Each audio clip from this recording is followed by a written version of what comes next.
SST के अंदर 60 प्रश्न आएंगे और 60 नंबर के क्वेश्चन होंगे। 60 ही मिनट आपको एग्जाम के अंदर मिलने वाले हैं इन सबको सोल्व करने के लिए, है ना। ये आपका सब्जेक्ट का पेपर है और बहुत ही बेहतरीन ये पेपर होने वाला है। तो पहला प्रश्न जो है आपके सामने, आपके टोटल 12 यूनिट है, हर यूनिट से 5 प्रश्न आने हैं। उसी तरह से पूरा एनसीईआरटी और आरबीएसई से बेस्ड ये पेपर आपको करवाया जा रहा है, सिलेबस के अकॉर्डिंग, नए वाले सिलेबस के अकॉर्डिंग। तो चलो देखो आप कितने प्रश्न सही कर सकते हो, ये आपको देखना है। निम्नलिखित में से किस नदी तट पर महावीर स्वामी को कैवल्य प्राप्त हुआ था? कैवल्य का मतलब होता है दोस्तों ज्ञान। तो देखिए उसका नाम है ऋजुपालिका। नंबर 1 ऑप्शन हमारा इस प्रश्न में क्या हो जाएगा भैया? Right answer. महावीर स्वामी गृहस्थ जीवन को छोड़ करके लगभग 30 साल की उम्र के अंदर, 30 साल की अवस्था में अपने एक भाई थे इनके, नंदीवर्धन, इनके भाई का नाम था नंदीवर्धन, ठीक है। इनकी आज्ञा लेकर के गृह त्याग कर दिया था। हालांकि एक परंपरा है दिगंबर जैन परंपरा, दिगंबर जैन परंपरा, इसके अंदर है ना इनको अविवाहित भी बताया गया है। 12 वर्षों तक कठोर तपस्या इन्होंने करी थी और लगभग 40 ईयर की अवस्था के अंदर एक गांव है जिसका नाम है जरम्भिक गांव। जरम्बी गांव के पास में ऋजुपालिका नदी के तट पर एक वृक्ष है जिसका नाम है साल वृक्ष। साल वृक्ष को ध्यान में रखना है। इसके नीचे इनको कैवल्य प्राप्त हुआ था, मतलब कैवल्य ज्ञान की प्राप्ति हुई थी। ज्ञान प्राप्ति के बाद में है ना इनको कई नामों से जाना गया, जैसे केवलिन, केवलिन के नाम से जाना गया। कैवल्य ज्ञान प्राप्त होने की वजह से इनको जीन भी कहा गया। जीन का मतलब होता है दोस्तों विजेता, ठीक है। इसके अलावा इनको अरहत भी कहा गया। अरहत का मतलब होता है पूज्य, पूज्य। और इनको बंधनों से मुक्त कहा गया। बंधनों से मुक्त का मतलब निर्ग्रंथ, निर्ग्रंथ। अपनी साधना के अंदर अटल रहने के कारण ये काफ़ी पराक्रमी और अतुल महावीर का नाम भी इनको दिया गया। नेक्स्ट प्रश्न देखिए, गौतम बुद्ध का अनुयायी जो उसके अवसान के समय में कुशीनगर में मौजूद था, क्या नाम था उसका? बता दीजिए। सारिपुत्र, आनंद या नागशौन सेना या आम्रपाली? तो भैया यहाँ पे आंसर आएगा हमारा आनंद, बी ऑप्शन हो जाएगा। देखो मृत्यु से पूर्व बुद्ध ने भिक्षुओं को संबोधित करते हुए कहा था, सभी सागांतिक वस्तुओं का विनाश होता है, अपनी मुक्ति के लिए उत्साह पूर्वक प्रयास करो। इस समय बुद्ध ने है ना अपने एक प्रिय शिष्य थे इनके आनंद, उनको निर्देश दिया था कि मल्लों को बुद्ध के महापरिनिर्वाण की सूचना दे दी जाए। 3 नंबर के प्रश्न में उत्तर बताइए। महाभारत काल में चेदी महाजनपद का शासक कौन था? बताइए। महाभारत काल के अंदर चेदी महाजनपद का शासक कौन था? शिशुपाल था। ये हमने पढ़ लिया था। महाभारत काल में चेदी महाजनपद का शासक शिशुपाल था, ठीक है, याद रखिएगा। इसका वध कृष्ण ने किया था, मैंने आपको ये भी बताया था। चेतीय जातक यहाँ के एक राजा का नाम था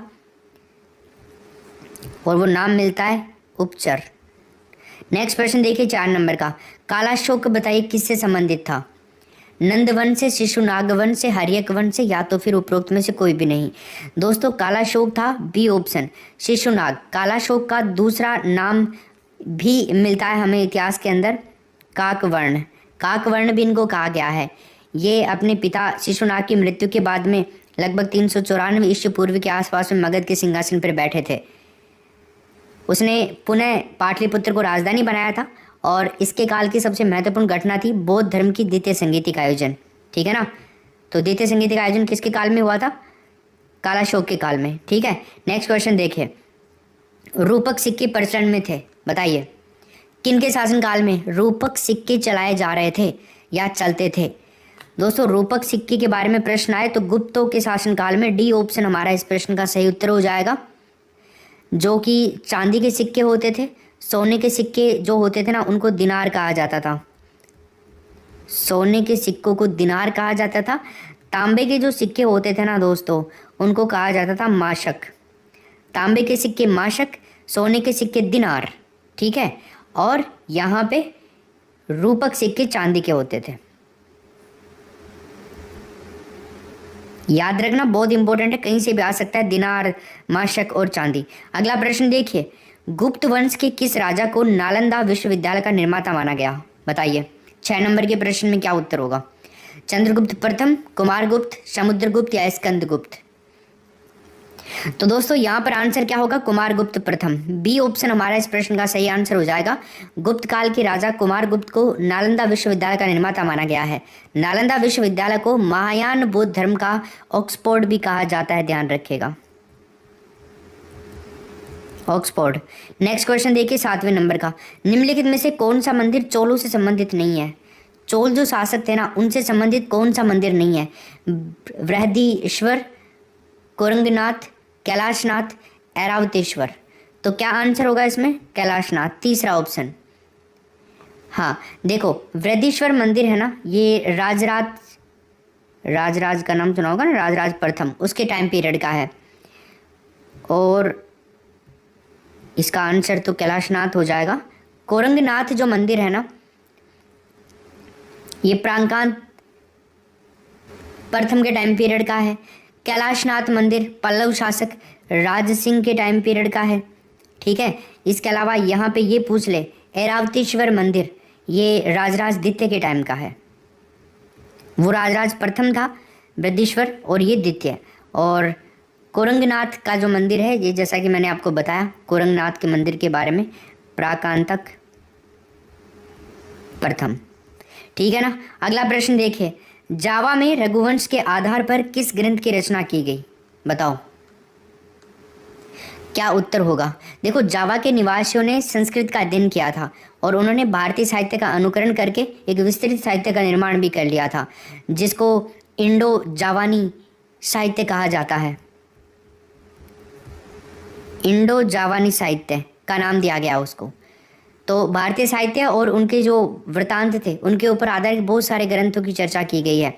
अर्जुन के विवाह के बारे में लिखा हुआ है यहाँ के, इनके अंदर कृष्णयान की रचना हुई, ठीक है। तो इसमें आंसर क्या आएगा, सुमन सांतक, पहला ऑप्शन। क्वेश्चन नंबर 9 देखिए, निम्नलिखित रचनाओं में से कौन सी रचना सूरदास की नहीं है, बताओ। सूर सागर, सूर सारावली, साहित्य लहरी, सुंदर विलास। तो भैया यहाँ पर आंसर होगा डी ऑप्शन, सुंदर विलास हो जाएगा। सूरदास का जन्म है ना उत्तर प्रदेश के अंदर हुआ था, एक जगह है रुनकता, वहाँ पर इन्होंने वल्लभाचार्य से दीक्षा प्राप्त की थी और ये मुगल शासक अकबर और जहांगीर के समकालीन थे। इन्होंने ब्रज भाषा में सूर सागर, ठीक है, साहित्य लहरी और सूर सावली, इन सब की रचना करी थी। नेक्स्ट क्वेश्चन देखो, महाराणा प्रताप का पहली बार राज्याभिषेक कहाँ हुआ था। क्वेश्चन नंबर 10 में आपको आंसर बताना है। महाराणा प्रताप काफ़ी प्रतापी शासक थे ये अपने टाइम पीरियड के, या फिर मेवाड़ के ही मान लीजिए पूरे के। गोगुंदा यहाँ पे आंसर हो जाएगा। महाराणा प्रताप के राज्याभिषेक के समय प्रताप की कमर के ऊपर तलवार किसके द्वारा बांधी गई थी, ये प्रश्न पूछा जाता है। उनका नाम था रावत कृष्ण चोंडावत। ये प्रश्न कई बार पूछा जाता है। महाराणा प्रताप का दूसरा राज्याभिषेक कुंभलगढ़ के अंदर हुआ था, सेकंड वाला, पहला वाला गोगुंदा में। आगे चलते हैं 1572 के अंदर। नेक्स्ट क्वेश्चन देखिए 11 नंबर का, मुगल काल में प्रशासन का सर्वोच्च अधिकारी कौन होता था, बता दो। मुगल काल के अंदर प्रशासन का जो सर्वोच्च अधिकारी होता था ना, क्या नाम था उसका, सम्राट नाम था, सम्राट ही तो होता था।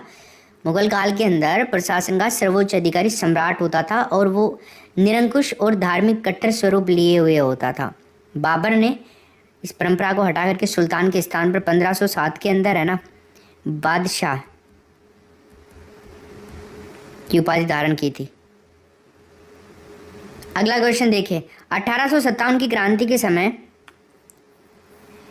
किस गवर्नर जनरल की नीतियां उत्तरदायी थी, या फिर 1857 की क्रांति के लिए कौन से गवर्नर जनरल की नीतियां उत्तरदायी थी, क्रांति होने के पीछे के कारण। लॉर्ड डलहौजी, दोस्तों यहाँ पर आंसर आएगा बी ऑप्शन।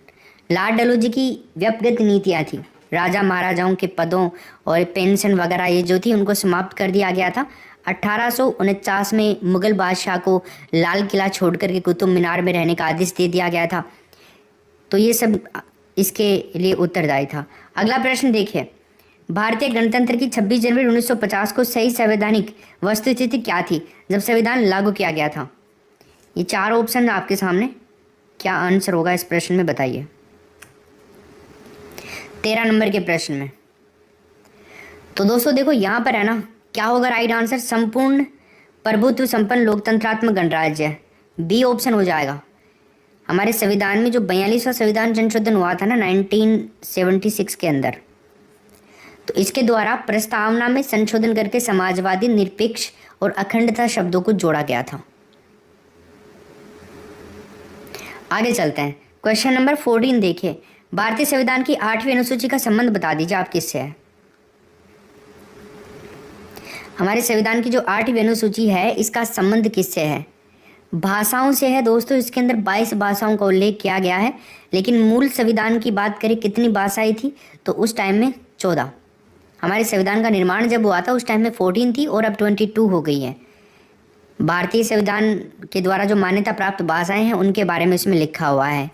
हिंदी, संस्कृत, मराठी वगैरह सारी भाषाएं इसमें आती हैं। अगला प्रश्न देखिए, भारत के, थोड़ा दिखने में अगर आपको दिक्कत हो रही है तो मैं थोड़ा जूम कर देता हूँ, क्वेश्चन को एक बार पढ़ लीजिए आप। भारत के संविधान में निम्नलिखित में से क्या कथित है? देखो 2 कथन है यहाँ पे। राष्ट्रपति संसद के किसी भी सदन का सदस्य नहीं होगा। संसद राष्ट्रपति और 2 सदनों से मिलकर बनेगी। तो बताओ यहाँ पे कौन सा सही है, कौन सा गलत है? ये 4 ऑप्शंस आपके सामने हैं, जरा उत्तर बताइए इसका क्या होगा। सभी लोग इस प्रश्न को इजीली सही कर सकते हैं। देखो, राष्ट्रपति संसद के किसी भी सदन का सदस्य नहीं होगा, ये गलत बात है, क्योंकि ये राष्ट्रपति जो होता है ना, ये तो खुद संसद का अंग भी तो माना जाता है ना। और आपको पता हो, जैसे राष्ट्रपति, लोकसभा, राज्यसभा, इनमें से किसी भी एक की अनुपस्थिति होने पर संसद नहीं कहलाएगी वो। तो मेन तो जड़ हो ही गया। राष्ट्रपति को संसद का अंग बनाना किसकी सिफारिश पर यह काम हुआ था? उनका नाम था एन गोपाल स्वामी। एन गोपाल स्वामी की सिफारिश पर राष्ट्रपति के पद को जोड़ा गया था, संसद का अंग बनाया गया था। इसमें राइट आंसर डी ऑप्शन होगा, केवल 2 सही है इसमें। नेक्स्ट क्वेश्चन देखिए, बाल श्रम अधिनियम निम्न में से किस संगठन के प्रावधानों के अनुरूप है? बताओ, बाल श्रम, क्या उत्तर होगा इसमें? अंतर्राष्ट्रीय श्रम संगठन, वर्ल्ड बैंक, यूनिसेफ, विश्व स्वास्थ्य संगठन। तो गाइस यहाँ पर पहला ऑप्शन हो जाएगा। राजस्थान का बाल श्रमिकों के मामले में देश के अंदर 6ठा स्थान है, ये तुम्हें ध्यान रखना है। नेक्स्ट क्वेश्चन देखिए अब आप, भारत ने बाल अधिकार संविदा CRC की अनुपालना में कौन से कानून पारित किए? एक बार कानून पढ़ लीजिए आप, फिर मैं आपको 4 ऑप्शंस नीचे दिखाता हूँ। पहला है यहाँ पे किशोर न्याय अधिनियम 2015, दूसरा है बाल अधिकार संरक्षण अधिनियम 2005, तीसरा है यौन अपराधों से बालकों का संरक्षण अधिनियम 2012। ये लीजिए 4 ऑप्शंस आपके। तो बताइए इसके अंदर क्या आंसर हो जाएगा हमारा राइट आंसर, फटाफट से बता दीजिए। Yes, okay. तो दोस्तों देखो, यहाँ पर ये भी सही है, ये भी सही है। यहाँ पर डी ऑप्शन हमारा इसका राइट आंसर हो जाएगा, 1, 2 और 3। ठीक है, भारत में बाल अधिकार संविदा CRC दिसंबर 1992 के अंदर स्वीकृत की गई थी। नेक्स्ट क्वेश्चन देखिए अब आप, 18 नंबर का प्रश्न अपना, राष्ट्रपति द्वारा जारी एक अध्यादेश संसद के सत्र शुरू होने के बाद कितने समय तक रखा जाना आवश्यक है? बताओ। राष्ट्रपति देखो, अध्यादेश है ना, 123 नंबर के आर्टिकल, 1, 2, 3 नंबर के आर्टिकल के तहत जारी करता है ना। 123 नंबर के अनुच्छेद के तहत यदि संसद का अधिवेशन नहीं चल रहा होता है ना और विधेयक जरूरी होता है, तो इस कंडीशन में राष्ट्रपति प्रधानमंत्री और मंत्रिपरिषद की लिखित सलाह के ऊपर एक अध्यादेश जारी कर सकता है, जो कि एक अस्थायी कानून होता है। स्थायी नहीं होता है, अस्थायी कानून होता है वो। ठीक है, संसद के अधिवेशन प्रारंभ होने के 6 सप्ताह यानी कि 40 डेज, लगभग 42 डेज, इसके भीतर संसद द्वारा इस अधिवेशन को अनुमोदित करना आवश्यक होता है, अन्यथा ये स्वतः ही समाप्त हो जाएगा। इसमें 6 सप्ताह हो जाएगा, बी ऑप्शन। नेक्स्ट प्रश्न देखिए 19 नंबर का, किस सदन में अध्यक्ष व सदन का सदस्य नहीं होता? बताइए। उस सदन का सदस्य भी नहीं होता और अध्यक्ष भी नहीं होता। तो आप सभी के दिमाग में आ गया होगा इसका आंसर, राज्यसभा हो जाएगा, बी ऑप्शन। हमारे संविधान में एक आर्टिकल है 64 नंबर का, इसके अंतर्गत क्या है ना, उपराष्ट्रपति राज्यसभा का पदेन सभापति होता है और इसके अधिवेशन की अध्यक्षता करता है उपराष्ट्रपति करता है। सारे जो राज्यसभा के अधिवेशन होते हैं सभापति कहलाता है। जिस प्रकार लोकसभा अध्यक्ष लोकसभा की अध्यक्षता करता है ना, उसी प्रकार राज्यसभा की अध्यक्षता कौन करता है? उपराष्ट्रपति करता है, जो कि सभापति के नाम से जाना जाता है। नेक्स्ट क्वेश्चन देखिए, उच्च न्यायालय के किसी न्यायाधीश की आयु के बारे में उत्पन्न किसी प्रश्न का विनिश्चय कौन करता है? बताओ। उच्च न्यायालय का मुख्य न्यायाधीश, संबंधित राज्य का राज्यपाल, सर्वोच्च न्यायालय का मुख्य न्यायाधीश या सर्वोच्च न्यायालय के मुख्य न्यायाधीश के परामर्श से राष्ट्रपति। यस, यही आंसर होगा दोस्तों इसमें, डी ऑप्शन। उच्च न्यायालय के न्यायाधीश अपना त्यागपत्र राष्ट्रपति को देते हैं। ठीक, नेक्स्ट प्रश्न देखिए बाप, ग्राम स्तर पर प्रतिनिधि प्रजातंत्र किसके द्वारा लागू किया जाता है, बताइए। ग्राम स्तर के ऊपर जो प्रतिनिधि प्रजातंत्र है वो किसके द्वारा लागू किया जाता है? ग्राम सभा, उप सरपंच, पंचायत या तो फिर सरपंच। तो दोस्तों यहाँ पे आंसर होगा हमारा पहला ऑप्शन। ठीक है भैया, ऑप्शन नंबर फर्स्ट हो जाएगा, ग्राम सभा द्वारा। अब देखिए नेक्स्ट प्रश्न आपका है यहाँ पे, चोरी, मारपीट, हत्या आदि से संबंधित मुकदमों की सुनवाई किस न्यायालय में होती है, बता दो भाई। दीवानी, फौजदारी, राजस्व या तो फिर इनमें से कोई भी नहीं। तो गाइज यहाँ पर आंसर होगा फौजदारी न्यायालय। ठीक है, हत्या, मारपीट, चोरी, शांति भंग के आरोप, ये सब करने से संविधान के अंदर फौजदारी न्यायालय का ही आता है, मतलब इसमें ये विवाद फौजदारी विवाद ही कहलाते हैं। इन विवादों की सुनवाई जो है ना फौजदारी न्यायालय के अंदर ही होती है। नेक्स्ट प्रश्न देखिए बाप, पृथ्वी को सूर्य की परिक्रमा करने में लगभग कितना समय लगता है, बताइए। सूर्य की परिक्रमा करने में पृथ्वी को समय लगता है दोस्तों 365.25 डेज। ऑप्शन नंबर हमारा हो जाएगा बी यहाँ पे। देखो, पृथ्वी सौरमंडल का एक ग्रह है जो ना स्थिर ना होकर के गतिशील रहता है। इसकी दो गतियाँ होती हैं, एक तो होती है परिभ्रमण गति और दोस्तों एक होती है परिक्रमण गति। परिभ्रमण और परिक्रमण, देखो परिभ्रमण गति जो होती है ना ये दैनिक गति कहलाती है और परिक्रमण जो होती है ना ये आपकी कहलाती है वार्षिक गति। वार्षिक गति, परिक्रमण जो गति है, पृथ्वी अपने अक्ष के ऊपर घूमने के साथ साथ में सूर्य के चारों ओर एक अंडाकार मार्ग, अंडाकार वृत्त पर एक चक्कर लगाती है जो 365 दिन और 6 घंटे के अंदर पूरा करती है। इस अंडाकार मार्ग को भूकक्षा कहा जाता है। क्या कहा जाता है? भूकक्षा। और पृथ्वी कि इस गति को है ना परिक्रमण गति या वार्षिक गति कहा जाता है। सिंपल, आगे चलते हैं। शांत पेटी किस रेखा के दोनों ओर पाई जाती है, बताइए। शांत पेटी, भूमध्य रेखा, कर्क रेखा, मकर रेखा या उपरोक्त सभी। तो दोस्तों यहाँ पर है ना पहला ऑप्शन हो जाएगा भूमध्य रेखा।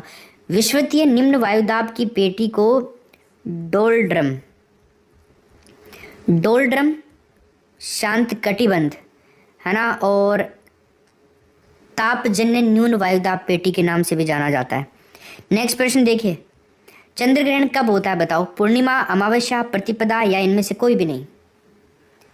चंद्र ग्रहण होने की तिथि के बारे में बात कर रहा है तो दोस्तों यहाँ पर है ना अपना पहला ऑप्शन हो जाएगा जब सूर्य और चंद्रमा के बीच में पृथ्वी आ जाती है ना, पूर्णिमा के दिन आती है, पूर्णिमा की रात को। तो चंद्रमा पर गिरने वाली जो सूर्य की किरणें होती हैं वो पृथ्वी रोक लेती है और कुछ समय के लिए चंद्रमा क्या हो जाता है, ओझल हो जाता है, कुछ नहीं दिखेगा चंद्रमा का पार्ट। ऐसी स्थिति को चंद्र ग्रहण कहा जाता है। चंद्र ग्रहण केवल पूर्णिमा को होता है लेकिन प्रत्येक पूर्णिमा को नहीं होता है, ये भी आपको ध्यान होना चाहिए। अगला देखिए, क्वेश्चन नंबर 26, कथनों पर विचार करना है। पहला कथन देखो पहले, सूर्य ग्रहण के समय बड़ी मात्रा में पराबैंगनी किरणें उत्सर्जित होती हैं, इसलिए नंगी आंखों से सूर्य ग्रहण को नहीं देखना चाहिए या नहीं देखते हैं। सूर्य ग्रहण चंद्र ग्रहण को मापने की दर डेजोल स्केल है। तो बताओ यहाँ पे सही कथन पूछ रहा है, सही कौन कौन से हैं इसमें। देखो तो दोस्तों पहला ऑप्शन बिल्कुल सही है, पहला जो फैक्ट है यहाँ पे सही है, दूसरा भी सही है, दोनों ही सही है, मतलब दोनों इसमें वो आंसर हो जाएगा। सूर्य ग्रहण जब सूर्य व पृथ्वी के बीच में चंद्रमा आ जाता है तो है ना क्या होता है, अमावस्या।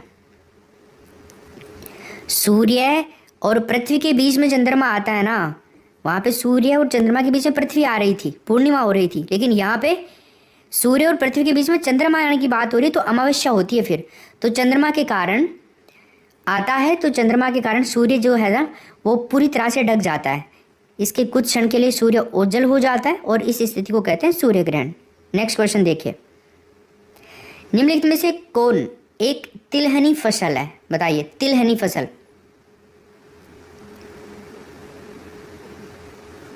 बढ़िया, क्या आंसर हो जाएगा?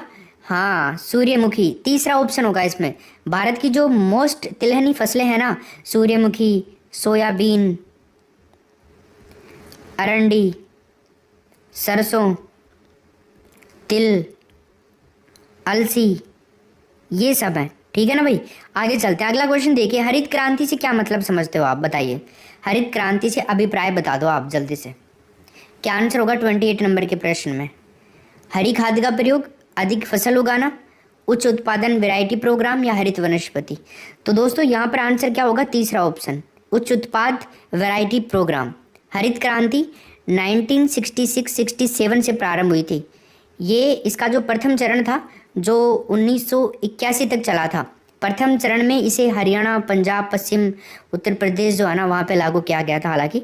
नेक्स्ट क्वेश्चन देखिए, भारत में इस्पात उद्योग को निम्नलिखित में से किसके आयात की अपेक्षा होती है? बताइए। भारत में जो इस्पात उद्योग है उत्पादन, इसको निम्न में से किसके आयात की अपेक्षा होती है? ये होती है दोस्तों कोककारी, कोकिंग कोयल। देश में कोकिंग कोयले की कमी के कारण मोस्टली इसको ऑस्ट्रेलिया से आयात किया जाता है।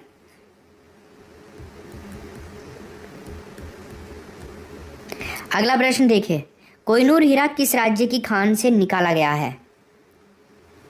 आंध्र प्रदेश, राजस्थान, छत्तीसगढ़ और महाराष्ट्र। तो क्या आंसर होगा भैया? इसका आंसर हो जाएगा पहला ऑप्शन।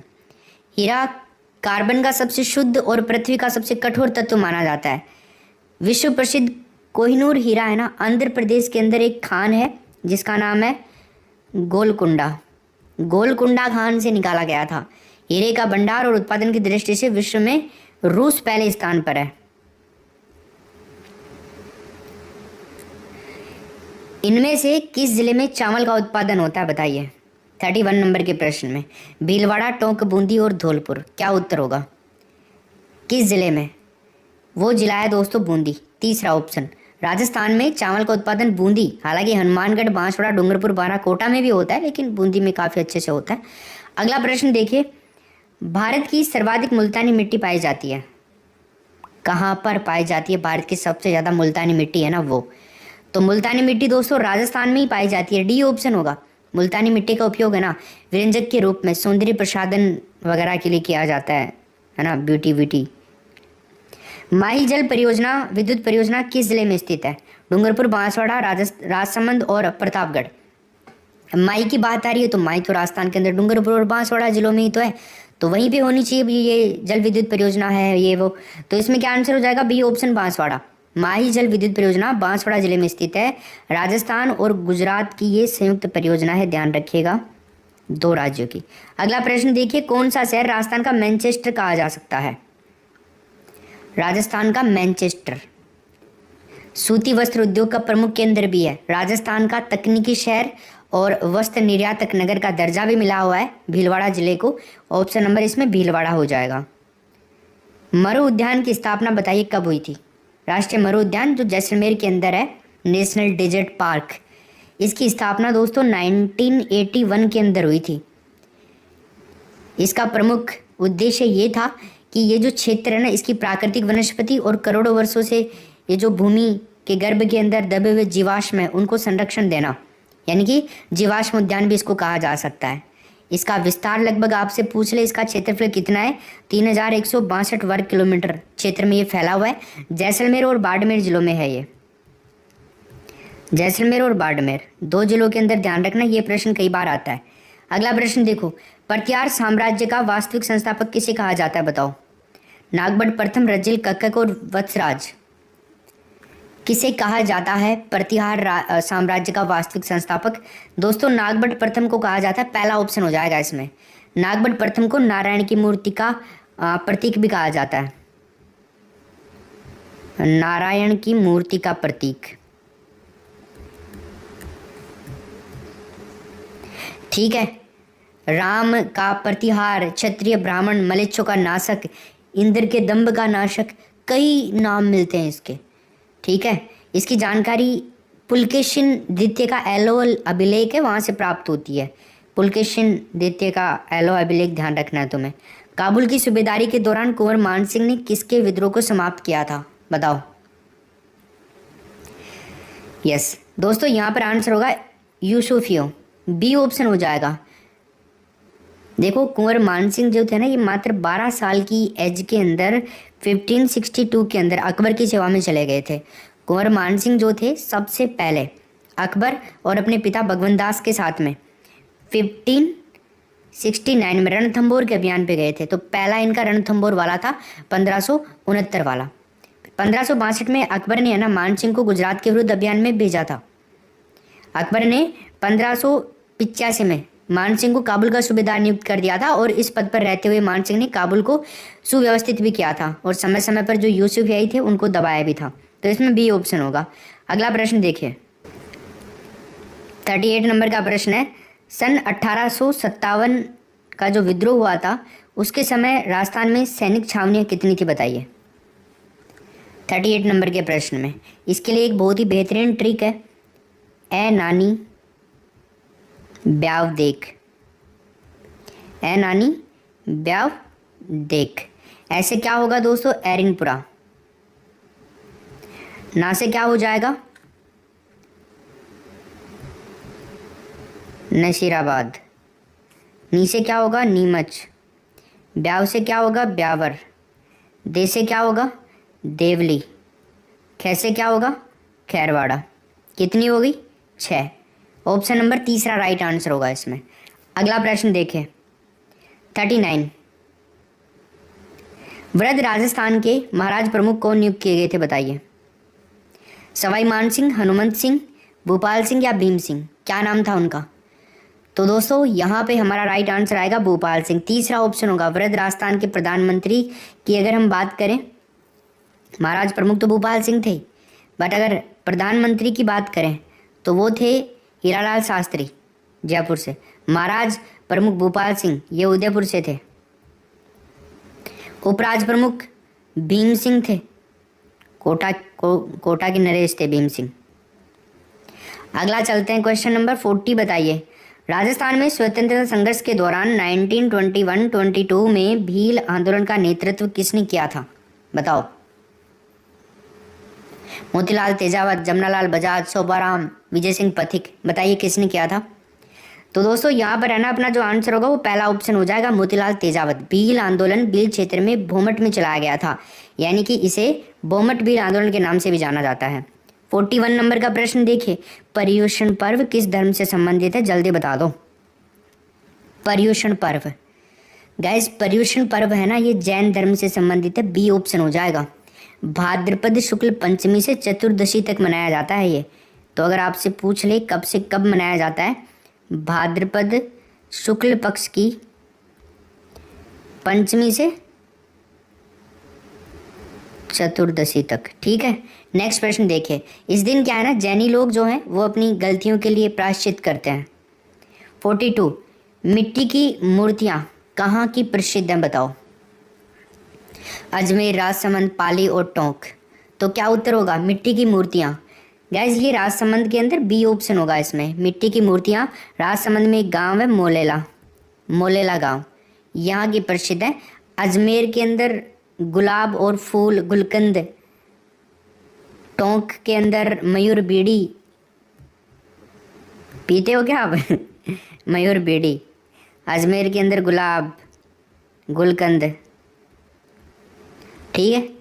हाँ आगे चलते हैं, क्वेश्चन नंबर 43, अग्नि नृत्य का प्रारंभ एवं आयोजन मुख्यतः किया जाता है। धौलपुर, बांसवाड़ा, बीकानेर या तो फिर दौसा, क्या उत्तर होगा इसमें। तो गाइज यहाँ पर आंसर होगा तीसरा ऑप्शन, बीकानेर। धधकते हुए अंगारों पर किया जाने वाला जो नृत्य होता है वो जसनाती संप्रदाय के लोग करते हैं। ये नृत्य रात्रि में आयोजन होता है और केवल पुरुषों के द्वारा किया जाता है ये। अगला प्रश्न देखिए, मोठड़ा वेशभूषा के कौन से प्रकार के अंतर्गत आता है। मोठड़ा का नाम तो आप सब जानते होंगे, वेशभूषा के कौन से प्रकार में आता है, पगड़ी, घाघरा, ओढ़नी और लहंगा। मोठड़ा लहरिये की धारियाँ जो होती है ना जब एक दूसरे को काटते हुए बनाए जाते हैं तो मोठड़ा कहलाता है, जोधपुर का प्रसिद्ध है। ऑप्शन नंबर क्या होगा, ओढ़नी, ठीक। नेक्स्ट क्वेश्चन देखो, अगला प्रश्न है, राजस्थानी परिधान के प्रतीक बताइए। पगड़ियाँ, पायजामे, परके और पायजामे या उपरोक्त सभी। तुक्का लगाने वाले हो तो मुझे पता है, क्या उत्तर होगा इसमें, उपरोक्त सभी हो जाएगा, सही है। उदयपुर की पगड़ी, जोधपुर का सापा प्रसिद्ध है। ओके, सिर पर पहनने वाले वस्त्र को सापा कहते हैं, पगड़ी कहते हैं, और फलिया, पाग, पेंचा कई नामों से जाना जाता है। 46 नंबर का देखिए आप प्रश्न, डूंगरपुर प्रजामंडल की स्थापना 1944 में किसके द्वारा करी गई थी, बताओ। कौन थे वो व्यक्ति जिनके द्वारा डूंगरपुर प्रजामंडल की स्थापना करी थी? उनका नाम था भोगीलाल पांड्या। तीसरा ऑप्शन हो जाएगा, है ना, 26 जनवरी का दिन था, 26 जनवरी 1944 को। ठीक है, अगला प्रश्न देखिए अब आप। सन 1857 की ईस्वी के विद्रोह के समय राजस्थान में सैनिक छावनियां बताइए कितनी थी? क्या होगा इसमें उत्तर? 4, 5, 6 और 7। तो भैया देखिए यहाँ पर आंसर क्या होगा? 6 हो जाएगा। ठीक है, 1857 के विद्रोह के समय राजस्थान में सैनिक छावनियां कितनी थी? 6 थी, अपन ने ऊपर देखा। अगला देखते हैं, पाठ्यक्रम निर्माण के मुख्यतः कितने सोपान माने गए हैं? पाठ्यक्रम निर्माण के कितने माने गए हैं दोस्तों? 3 माने गए हैं। आप कहोगे सर कौन कौन से? एक तो होता है शैक्षिक उद्देश्यों का निर्धारण, शैक्षिक उद्देश्यों का निर्धारण। प्रश्न के अंदर ऑप्शन आ सकते हैं इस तरह से, कौन सा नहीं है पाठ्यक्रम निर्माण का मुख्य सोपान? 3 जो मैं लिख रहा हूँ वो देगा, एक अलग ही देगा, आपको तीनों याद करने हैं। एक तो ये हो गया, दूसरा है विषय सामग्री का चयन, विषय सामग्री का चयन। ठीक है, और जो तीसरा है ना वो है विषय सामग्री के चयन के आधार पर, विषय सामग्री के चयन का आधार ही कर लीजिए, चयन का आधार। ठीक है, चलिए आगे देखते हैं। अगला प्रश्न अपना 49 नंबर का देखिए, क्या पूछ रहा है? एक अध्यापक छात्रों से कहता है कि वे अपने गृह कार्य दिखाएं। फ्लिंडर्स के अनुसार यह किस प्रकार के व्यवहार के अंतर्गत आएगा, बताओ। क्या होगा इसमें राइट आंसर? इसमें आएगा दोस्तों निर्देश देना, बी ऑप्शन। निर्देश ही तो दे रहा है ना ये। अगला प्रश्न देखिए, निरीक्षण की वर्ग प्रणाली में कक्षा की घटनाओं को कितने समय के लिए अंकित किया जा सकता है, बताइए। क्या उत्तर होगा इसमें?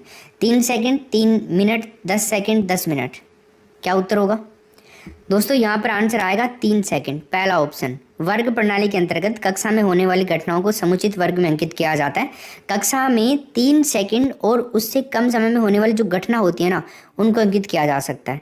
नेक्स्ट प्रश्न देखिए आप, 51 नंबर का प्रश्न है। क्या पूछ रहा है? कक्षा कक्ष के क्रियाकलापों के संबंध में निम्न में से कौन सा कथन असत्य है, बताओ यहाँ पे। चौथा ऑप्शन उपरोक्त सभी है। मैं थोड़ा इसको जूम कर देता हूँ ताकि आपको अच्छे से दिखे। चौथा ऑप्शन समझ आना, उपरोक्त सभी। उपरोक्त सभी हो जाएगा चौथे में। तो क्या होगा इसमें राइट आंसर, बता दीजिए। अध्यापक को छात्रों से केवल तीव्र बुद्धि वाले प्रश्न ही पूछने चाहिए। अध्यापक को केवल होशियार छात्रों पर ध्यान देना चाहिए। अध्यापक को शिक्षण के दौरान लगातार बोलना चाहिए, तनिक भी विश्राम नहीं देना चाहिए। बताइए क्या उत्तर होगा दोस्तों? यहाँ पे डी ऑप्शन हो जाएगा, पूरे सही है इसमें। ठीक है ना, सही होने का मतलब है इस प्रश्न के अकॉर्डिंग यहाँ पे तीनों ऑप्शन सही हैं। वैसे तो असत्य हैं पूरे के पूरे, तो इसमें ना डी ऑप्शन हो जाएगा। अगला प्रश्न देखिए, निम्न में से कौन सा कथन इकाई विधि से संबंधित नहीं है, बताओ। यूनिट मेथड जो है उससे संबंधित कौन सा वाला कथन संबंधित नहीं है? इकाई बनाते समय कक्षा को ध्यान में रखना चाहिए। इकाई न तो बहुत छोटी और न ही बहुत बड़ी होनी चाहिए। इकाई शिक्षक की रुचि के अनुसार होनी चाहिए। इकाई शिक्षक हो जो छात्रों को किसी निश्चित लक्ष्य की ओर अग्रसर करे। तो इसमें उत्तर होगा दोस्तों तीसरा ऑप्शन, इकाई शिक्षक की रुचि के अनुसार होनी चाहिए। ठीक है, संबंधित नहीं है ये। शिक्षक, विद्यार्थी, पाठ्यक्रम सबकी रुचि के अनुसार होना चाहिए ये। नेक्स्ट प्रश्न देखिए, ग्राफ के प्रकार आपसे पूछ रहा है, तो बता दीजिए ग्राफ के प्रकार। चित्र ग्राफ, दंड लंब ग्राफ, क्षेत्रफल वाले ग्राफ या उपरोक्त सभी। ग्राफ जो होते हैं ना दोस्तों, दृश्य सामग्री होती है, ध्यान रखिएगा। क्या होती है? दृश्य सामग्री। तो ऑप्शन नंबर डी हो जाएगा, सारे ग्राफ के ही प्रकार हैं ये। अगला देखो, करके सीखने का सिद्धांत किस विधि पर आधारित है, बता दो। 54 नंबर के प्रश्न में पूछ रहा है, करके सीखने का जो सिद्धांत है ना, कौन सी विधि पर आधारित है? ये है दोस्तों प्रोजेक्ट विधि के ऊपर आधारित है, पहला ऑप्शन हो जाएगा। सामाजिक अध्ययन का व्यवहारिक ज्ञान हेतु प्रोजेक्ट विधि सबसे ज़्यादा उत्तम मानी जाती है। नेक्स्ट प्रश्न देखिए, सॉफ्टवेयर तकनीक के प्रतिपादक कौन है, बताओ। सॉफ्टवेयर जो टेक्नोलॉजी है उसके प्रतिपादक का नाम पूछ रहा है, B.F. स्किनर, बी ऑप्शन हो जाएगा। ठीक है दोस्तों, एक और बताता हूँ, याद आ रहा है मेरे को, एक चीज़ और आप याद कर लो यहाँ पर, कंप्यूटर सहायता अनुदेशन जो तकनीक है ना, इसके प्रतिपादक कौन है? देखो इसके प्रतिपादक हैं डेनियल डेविस। डेनियल डेविस हो जाएगा इसमें राइट आंसर। लॉरेंस स्टोलरा 2 व्यक्ति थे। अगला प्रश्न देखिए, मैसिव ओपन ऑनलाइन कोर्सेज के लिए भारतीय माध्यम है। कौन सा माध्यम हो सकता है? स्वयं, मूडल, ब्लैक बोर्ड, एडिक्स। तो दोस्तों यहाँ पर आंसर क्या हो जाएगा आपका? स्वयं। स्वयं स्वयं आप समझ नहीं रहे होंगे यहाँ पे, देखो इसको इंग्लिश में लिखते हैं SWAYAM। ठीक है, क्या मतलब हुआ इसका? इसका मतलब हुआ दोस्तों यहाँ पे study webs of active learning for young aspiring minds. Next question देखिए 57 नंबर का, कंप्यूटर सहायक निर्देशन के सिद्धांत पर आधारित है। बताइए, शास्त्रीय अधिगम, क्रियाप्रसूत अधिगम, सूझ या प्रणालीबद्ध व्यवहार। ये है दोस्तों क्रियाप्रसूत अधिगम, बी ऑप्शन होगा इसमें। कंप्यूटर सहायता अनुदेशन छात्रों को अनुदेशन प्रदान करने के लिए सुपर मशीन की भांति काम करता है। ठीक, अगला क्वेश्चन देखते हैं, आधार पत्र को अन्य किस नाम से जाना जाता है? बताओ, आधार पत्र जो होता है उसे किस नाम से जाना जाता है? जांच पत्र, स्तरमाप, आरेख पत्र या ब्लूप्रिंट? दोस्तों इसे जाना जाता है ब्लूप्रिंट के नाम से। ब्लूप्रिंट सभी जो इकाई होती हैं और उनको दिए गए जो महत्व होते हैं उनका एक योजनाबद्ध स्वरूप होता है। मूल्यांकन प्रक्रिया में फीडबैक मुहैया कराना क्यों आवश्यक है? बताओ, जो मूल्यांकन की प्रोसेस होती है इसमें फीडबैक कराना क्यों जरूरी होता है? क्योंकि दोस्तों सकारात्मक कार्यवाही के लिए, क्योंकि विद्यार्थियों की बेहतरी के लिए, क्योंकि सीखने के तरीके के लिए। इसमें ना डी ऑप्शन होगा हमारा राइट आंसर। नेक्स्ट क्वेश्चन देखिए अंतिम, निम्न में से किसके द्वारा 14 शिक्षण कौशलों की व्याख्या की गई है? बताओ, क्या आंसर होगा? एलन राइन। दोनों ही सही हैं इसमें, तीसरा ऑप्शन हो जाएगा। एक व्यक्ति हैं चार्टर्स, इनके बारे में पूछा जा सकता है आपसे। इनकी एक बुक थी the Commonwealth teacher training study, 1929 में प्रकाशित हुई थी ये। इसमें ना अध्यापक के 25 गुणों के बारे में बात करी गई है। 25 गुण बताए गए हैं अध्यापक के इसके अंदर, the Commonwealth teacher training study के अंदर। चार्टर्स की बुक थी ये। ठीक है, तो ऐसे करके